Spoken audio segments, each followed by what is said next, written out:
next speaker is Marta Wronska. Marta is a psychologist, a musician, and a PhD student at the University of Groningen in the Netherlands. She will talk about the benefits of supporting creativity in non-profit organizations, and she will also explain how facilitating creativity could look like and discuss how, as a community, we can approach the problem of animal suffering. The title of the talk is Creative Superpowers in the Animal Advocacy Battle, a researcher's perspective.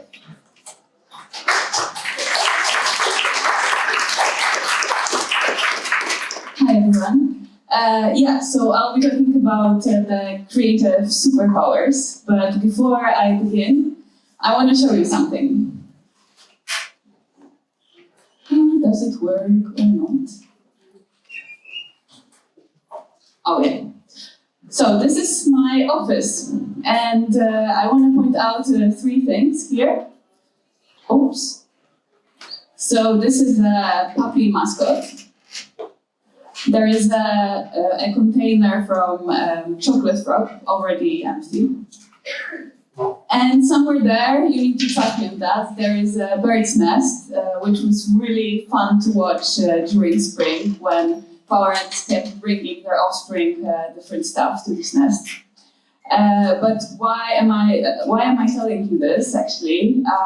Because I want to make something clear here.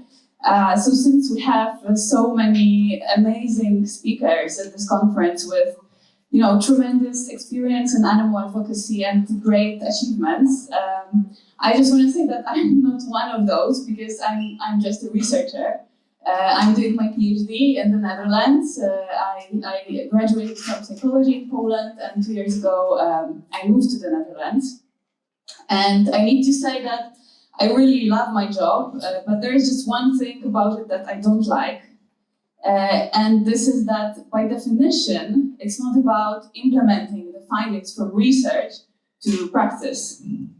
And this is actually why I'm here, to make connections, to show you the potential that is there in the field of psychology of creativity, because this is what I study, and to show you how you can benefit from implementing creative thinking in animal advocacy. But creativity, what do you think when you hear this word? Any first associations? Okay. Okay, art, new ideas, anything else? Sorry? Fantasy. Okay. All right, so I'm going to show you a few pictures, a few examples of both the products and people.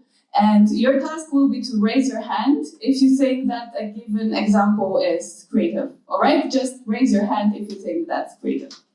Okay, is this person creative? Okay, pretty many hands up. Are these people creative? Oh, even more hands up. Are these products creative? Oh, that's a lot. Is this product creative? Edible plate. Oh, a bit less, I have an impression, than with iPhones. Is this job a creative job? Okay, some hesitation here. And is this job, a poet, a creative job? Okay, most of you think so. Is this a creative outcome of an activity? Okay. And is this a creative outcome? All right, most of you think so. Okay, so actually maybe you've used some sort of criteria, whether to raise your hand or not. But in research we have a definition of what is a creative idea so that we all know what we refer to. And this definition involves 2 aspects. One is novelty, so whether the idea is new to the creator and even better, new to larger audience, to public, to society.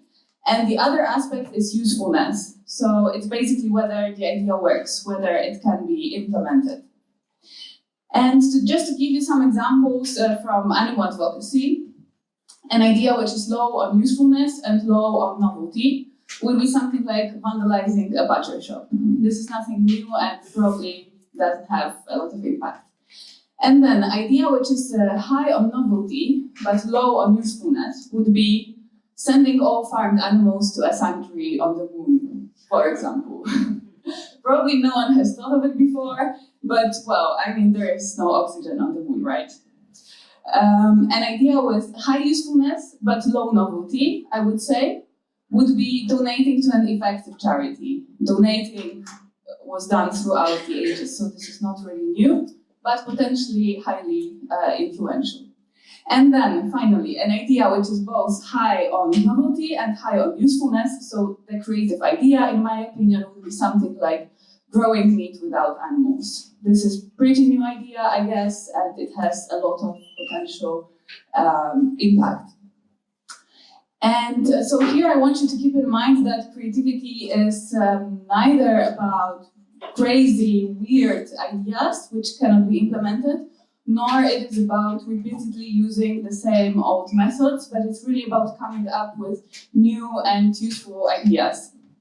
And since the problem that we are all facing, so the problem of animal suffering, hasn't been solved yet, this is exactly why I think that creativity is our superpower.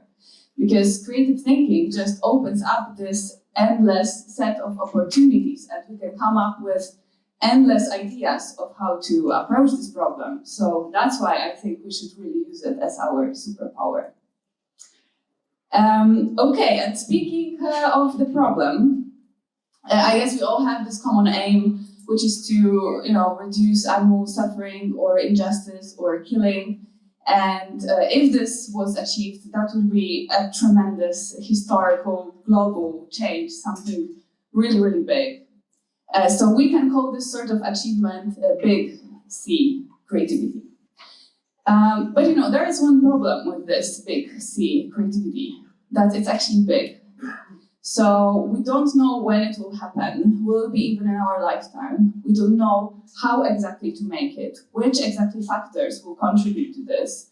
And as it is the case with many issues in the social movements and changes, it usually is the interplay of different factors that interact together at the right time and at the right place. So it could feel that we don't have a lot of influence on that, at least direct influence. But fortunately, we can work on something a bit smaller, which is, for example, starting an effective animal charity. And this is still quite a big achievement, so we can call it a Pro-C, which is professional creativity. Still, this requires some expertise, some experience, probably some background in economics, finance, right? Some skills. So, if you can do that, then awesome. But if not, there are still things on which you can work, which is, for example, introducing vegan products at your local cafeteria, at school, university, at work. And this type of achievement can be called little c, creativity. But still, again, it would require some interaction with the environment. You might not always be able to achieve that. But what all of us can work on is mini C, creativity. And this type of creativity is about how we reach insights as individuals, how we learn, how we develop. For example, it could be, learning how to answer our most beloved questions like, where do you get your protein from? Or it could be just, attending this conference and getting different perspectives. And I guess this is the stage probably at which I am right now. I'm also trying to figure out how to link my career to animal advocacy. And I think even though it's mini C creativity, it can potentially have very far-reaching consequences and is also in this way very powerful. So I just wanted you to keep in mind that there are those different levels of creativity at which we can work, and all of us can work on our mini C creativity at least. So I know that all of you probably, or most of you at least, work or volunteer in animal organizations. So we might actually think like, is it even practical? This sounds very theoretical. So I think, the act of starting an organization is a very creative achievement in itself. But there are many areas in which you can use creative thinking in animal organizations. And these are organizing events, fundraising, communicating externally and internally within the organization, recognizing problems, but also recognizing opportunities. But most importantly, I think we should use creative thinking to answer the question, what are our goals as organizations and how are we gonna achieve those goals? And also to answer the question, what can we do to reduce animal suffering? This is, I guess, where creativity comes most into play. My aim here in this presentation is to tell you a bit about how can we increase mini creativity individually and how to support little c and pro c in animal organizations. Okay, so in order to learn about how to support creativity, I think it's very useful to learn about potential threats to creativity. And I'm going to tell you about three main threats to creativity, which is fixation, need for closure, and stress, which together, when you take together the first letters, they form finest. So I call it finest threats. And this is for two reasons, because first, I'm Polish, so I don't get the culture of how are you, I'm fine. So finest is for me something a bit weird. But the second reason is that if you know how to turn these threats into your advantages, then you can still do the finest animal advocacy. So fixation. What is actually fixation? It happens when you work on a problem for some time and suddenly you come across an obstacle and you don't know how to go around it. Then you can get very easily fixated. For example, it happened to me when I tried to find the best example of fixation and I couldn't think of anything. But to illustrate, I found something in the end. Have you ever seen this picture? Probably you've seen. So who sees the white dress here? Hands up. Okay, and who sees the blue dress? All right. And now, who is able to see both? Okay, no one. Oh, that's good. Yes, I thought so. So, of course, researchers showed that perception of this dress depends on how you perceive the lightning of it. So, if you perceive the lightning as warm or cold, but the fact itself that we can only perceive one version is because we interpret the lightning in a certain way, and then we're not able anymore to see the other perspective, which is a form of fixation. Another example. This is a puzzle. Our basketball team won a game last week by the score of 73-49, and yet not even one man on our team scored as much as a single point. How is that possible? If you already know the answer, then just keep silent. Any ideas? The other team with basketball is women. Yes, that's very good. Yeah, it was women's team. Very good. So what happened here was that there was an implication. There was an implication in the content of this puzzle itself that the team consisted of men. So the thing is that when the fixation happens, there is always some hidden assumption. Here there was a hidden assumption that there are men on the team. In the previous example, the hidden assumption was the lightning, the color of the lightning of the dress. And only if you identify this hidden assumption, you're able to overcome this fixation and solve the problem. Okay, so what can we do when this happens to us? One option is to take a break. So these guys here did a super cool study, which is called a meta-analysis. This is a summary of lots and lots of studies on the thousands of participants, so it is very reliable. And they found that if you ask people to work on a task, on a creative task, and then you let them do something else, and then they come back to the task, they have much better results than if they didn't have a break. So especially what helps is a break that doesn't require a lot of thinking, not hard thinking. So for example, reading, or just resting. So this is what you can do. You can also take a walk. because there are some studies showing that walking compared to standing or to sitting increases creativity. And also there are some benefits to doing this in nature. But also what you can do, yeah, I called it observe, but in fact, these people here, they compared two types of meditation and how they influence creativity. One type of meditation is just focusing on the breath. So you're not supposed to think about anything else, just focus on the breath. And the other type of meditation, called open monitoring meditation, is about observing. So basically about noticing everything that appears in your consciousness, like sensations, sounds, thoughts, feelings, just observing.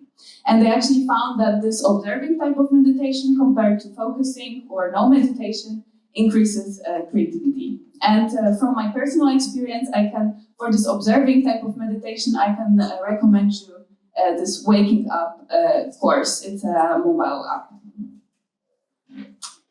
And the second thing that you can do for the fixation, you can restate the problem. So ocean, in other words, is caution, wet floor. So what these people did here was that they asked people they presented people a problem, and they asked them to restate this problem in as many ways as possible. And later on, they asked to provide solutions to this restated problem. And what happened was that those people who came up with the most original and useful restatements, so the most creative restatements, were also the ones who later came up with the most creative solutions. So restating the problem helps a lot. And for us, it could be trying to restate the problem, how can we reduce animal suffering as much as possible? Any ideas of how we can put this in other words?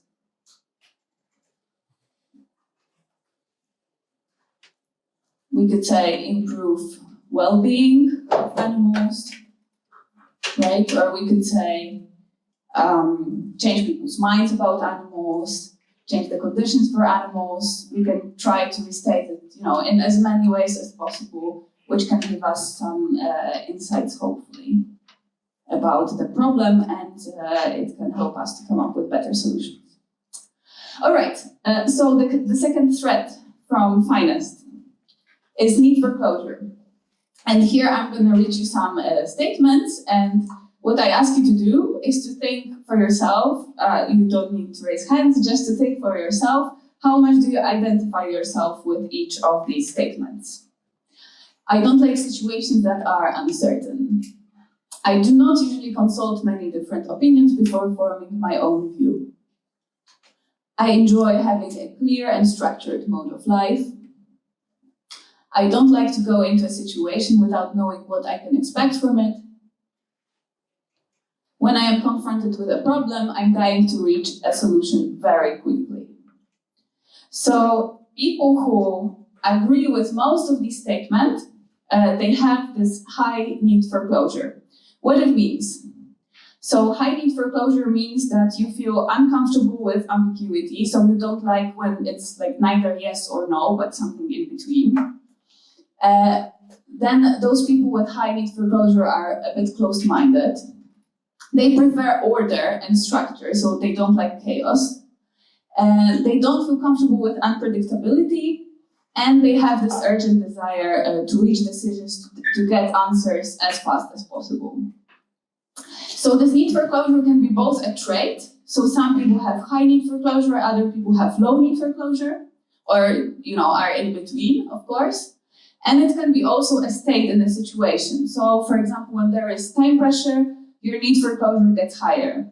Also, when there is a noise or some sort of unpleasant environmental conditions, you also have higher need for closure. You want to reach the solution as fast as possible.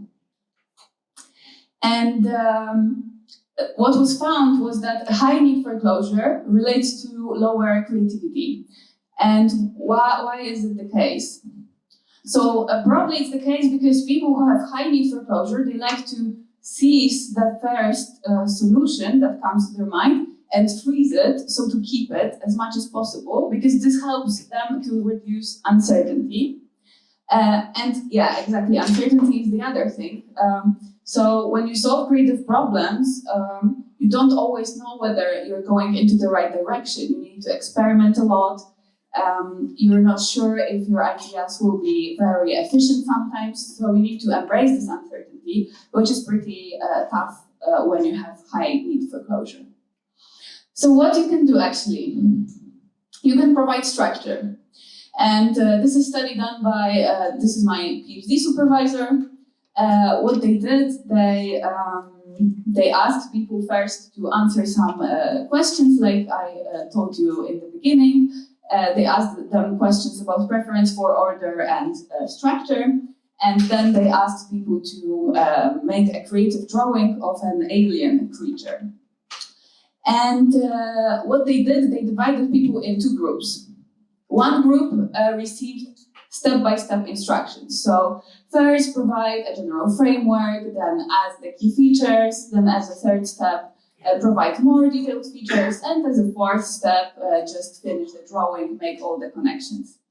But the second group didn't get any additional instructions. And what happened? For people with a high need for order, those who prefer order, they had low creativity. Here we have creativity. They had low creativity when they didn't get any additional instructions. But when they got additional instructions, suddenly their creativity became as high as of those who have a low need for order. So this really helped those people. So what you can do, you can first make step-by-step plan, but without providing examples, because examples can make you rigid and fixated, but making a step-by-step plan can help. And also you can set the limits. So, for example, if you want to generate some ideas with your team, you can just decide, okay, let's just generate 10, 15 ideas so that the task has some sort of limits. And the other thing that you can do, you can give feedback. And this is actually my little baby that we published. What we did, we first measured this need for closure. And then we divided people into two groups, into a creative task group and non-creative task group. And then within their group, people could choose their preferred task. What is important is that in the creative tasks, all of those tasks were open. They didn't have a single correct answer. You didn't know when you're done, actually. And in the non-creative tasks, these were tasks with a limited set of correct answers, so they were closed in this way. For example, people had to come up with creative titles of a cartoon picture, and here in the non-creative equivalent, people had to find 10 differences between pictures. And in the end, we asked people, how competent did you feel while you were solving this task? And what happened was that people with a high need for closure felt much more competent when they were doing a non-creative task than when they were doing a creative task. So doing a creative task made them feel less competent than doing a non-creative task.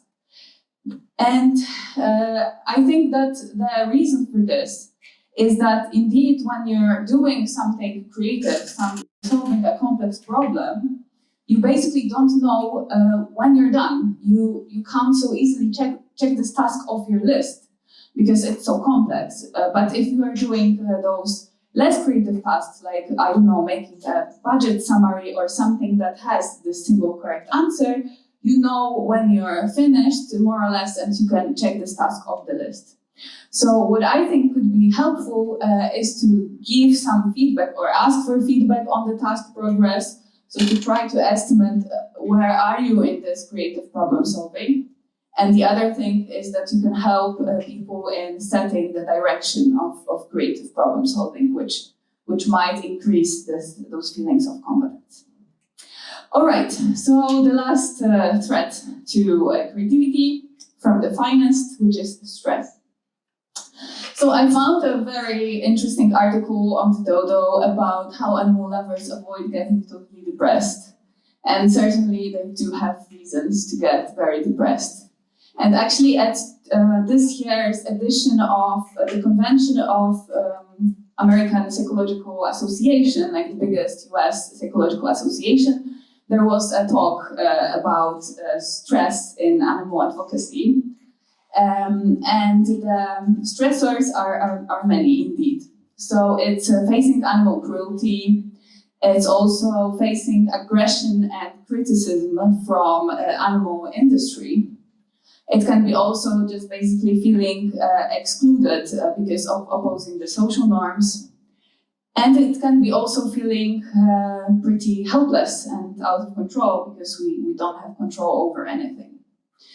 And I think this is a pretty important topic for two reasons. So one reason is that indeed this is particularly salient in animal advocacy, I think.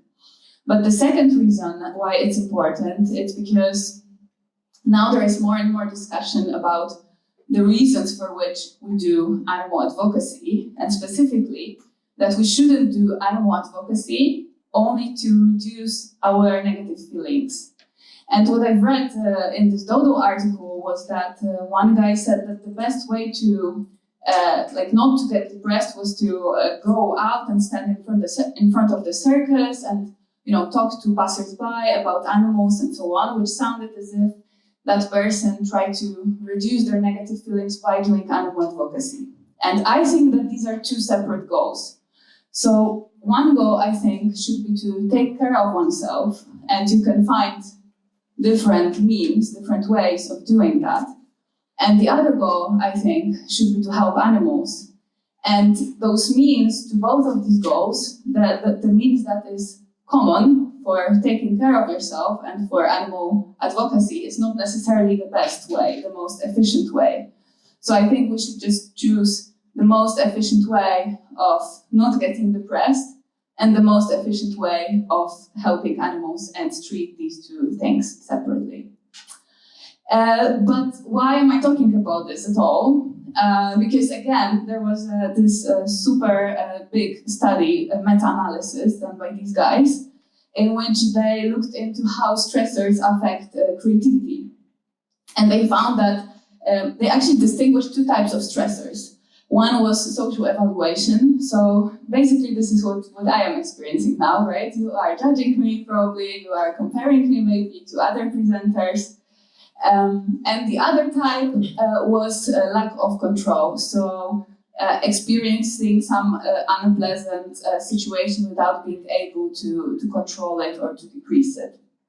And they found that stressors that are not related to those two categories, they don't have a lot of influence on creativity.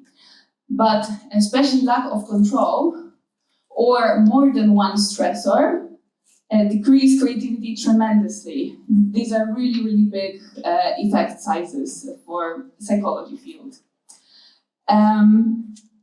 And the other thing, also meta-analysis, and also done by my PhD supervisor, was they found that negative moods as compared to positive moods decrease creativity. So, solutions. So, I'm going to provide you with some solutions, or some things that I think might be helpful. But I wanted also to make something clear here, because the stressors in animal advocacy can be pretty severe. And I just wanted to say that if you really suffer, if you really feel bad, then I think the best thing to do is just to seek help professionally and just go to a therapist. Because when you really suffer, then your priority should be to take care of yourself and only later do some stuff for animals.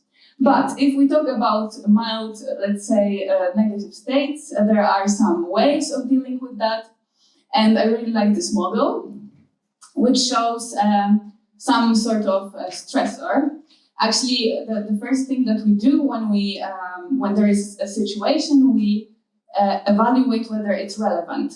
So if I see someone screaming on the street, that will be relevant because it could be something dangerous.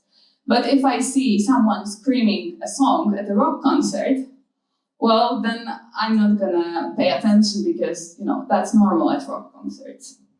The second thing that we do, we evaluate whether we can cope in the situation, whether we can cope with the stressor. if we already thought that it's relevant.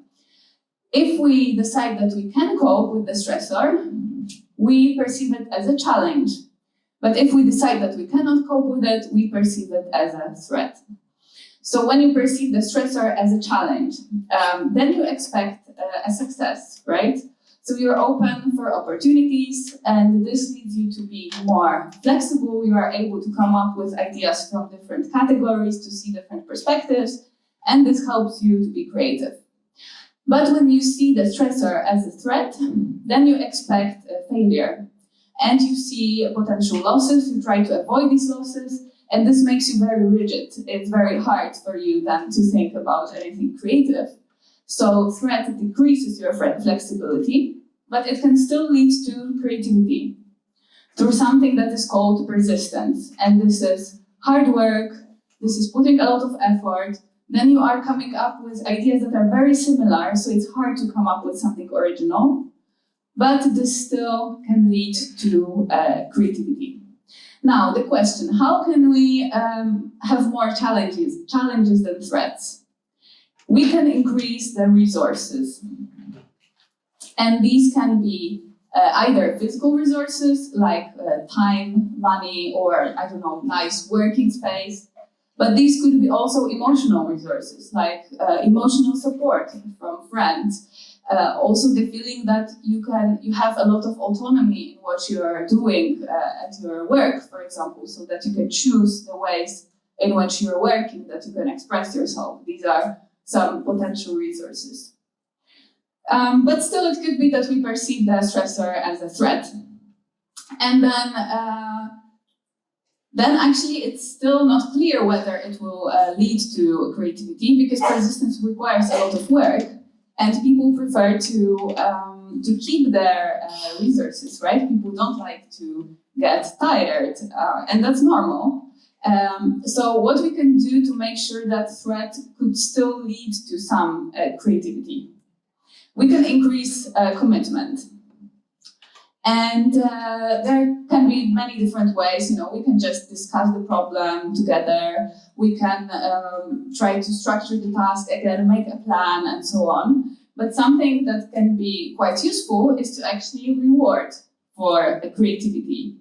And these rewards can be both, just celebrating together, or praising people for their creative achievements. But these rewards can be also money, or giving people opportunities, or doing some activities that are pleasant. And what is important here, there was also this meta-analysis about rewards, and it's important that you reward for creative behavior, not just for good performance or completing a task. So to sum up this part on stressors, I think that first we should try to take care of ourselves.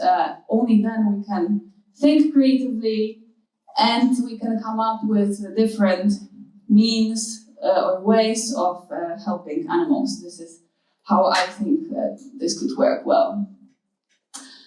So to summarize, there are three threats to creativity.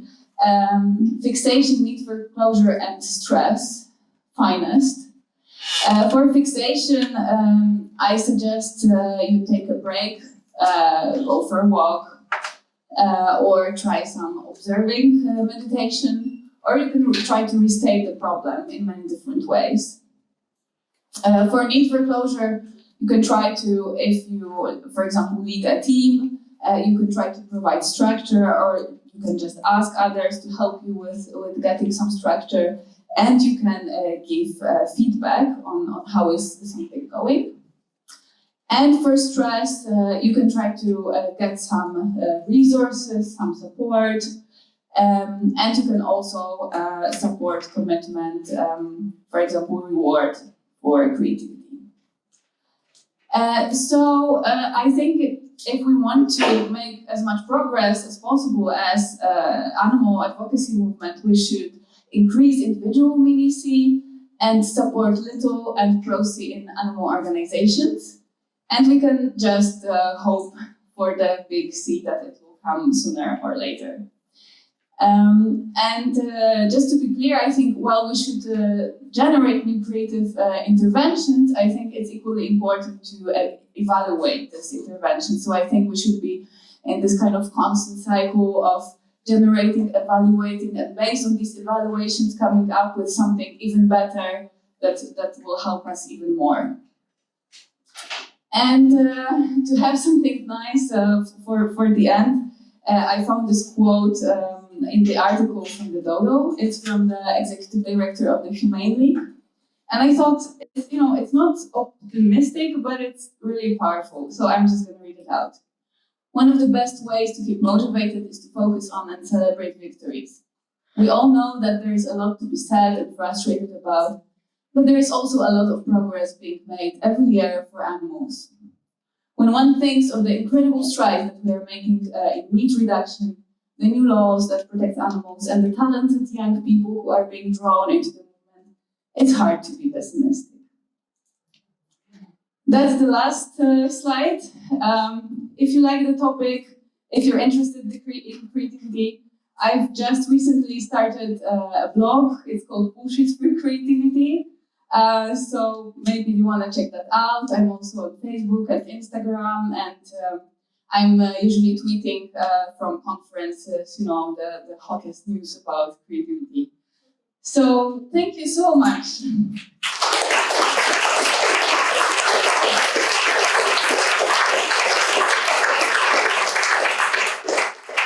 Thank you, Marta, for this amazing talk. Now we have some time for questions.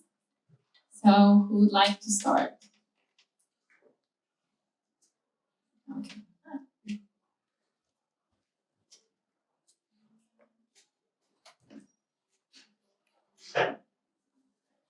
Thank you, Marta, so much for your presentations. That is extremely helpful, and I think all of the organization can already introduce some options and change some practices in the organization because of that. So thank you so much for that.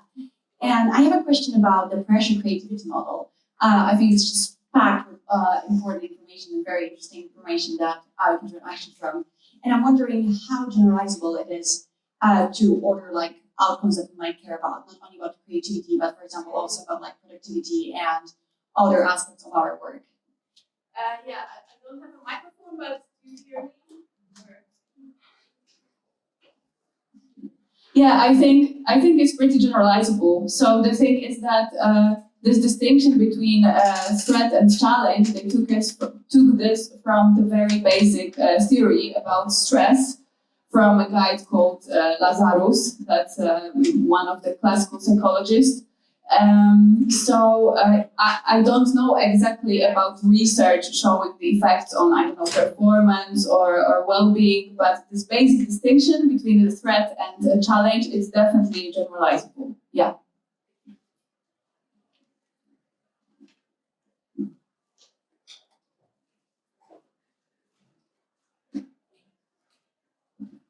Hello, thank you. I just have a question to the need for closure, because you said instead of giving complete freedom in the creativity, you provide some structure. But I see danger if you provide too much structure, you also kill the creativity. So I'm guessing you'd have to find sort of a middle way. And I'd like to know, like, your opinion on how to get this middle way of not becoming too structured and just making them, making people follow instructions. Yeah, so does this work? Yeah. So I guess I know what you mean. And as I said there, if you provide examples of how the task can be solved, this hurts creativity.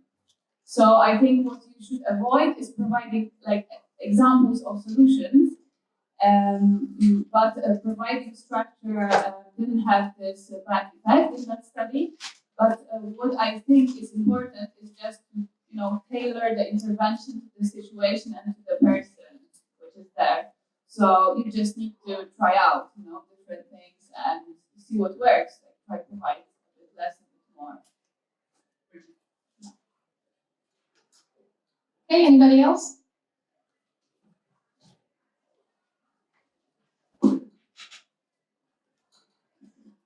Do you have any advice on how two people with different creative mindsets can easier work together when finding a creative solution.